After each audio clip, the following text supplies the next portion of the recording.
لە دەمێکدا باری ئاسایشی عێراق باشتر دەبێت وڵاتە یەکگرتووەکانی ئەمریکا سەنگی زیاتر دەخاتە سەر ئاوەدانکردنەوەی عێراق بە پێی ستیوارد باونی لێکۆڵەری باڵای وڵاتە یەکگرتووەکانی ئەمریکا بۆ ئاوەدانکردنەوەی عێراق زۆربەی پرۆژەکان کەم و کورتیان هەبووە.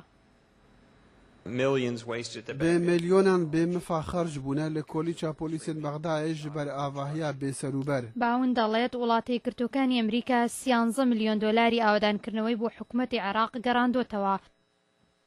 ئەو بڕە پارەیە دەبوایە بۆ پێشخستنی کارەبای عێراق بەکار بەهاتبایە و ئەگەرنا دەبوایە بدرایەتەوە حکوومەتی عێراق. باون دەڵێت کۆمپانیای ئەندازیارانی لەشکری ئەمریکا ڕێگایەکی دۆزیوەتەوە بۆ شاردنەوەی ئەو پارەیە. ئەو پارە کەتی حسابا کەسێت بێناف و ئەگەرتە ببێت بێژی ئەگەر ژێرە نەبوونە ئەو نە بمەبەستا پرۆژەیەکی یان بەرنامەیەکی بوونە. باون دەڵێت گەورەترین زەرەر لە پرۆژەیەکی گەورەدا بوو لە ناویاندا هەندێکی کە تەواو نەبوون. باون دەشڵێت لە 21 ملیارد دۆلار کە بۆ ئاوەدانکردنەوەی عێراق تەرخانکرا بوو بەشێکی بەرچاوی ون بوون. پارێ دروستیە ئاوەدانکردنی ئەستەخمین دەکەم 15 هەتا 20 ji سەدێ بە خەسارەت چۆیە نێزیکی 3 هەتا 4 ملیارد دۆلاران. ئەو گوتیشی ئەو پارەیە لەلایەن کاربەدەستانی عێراقەوە دزراوە. سەرۆکوەزیری عێراق نورالمالکی پەیمانی سەرکوتکردنی ئەوانەی داوە.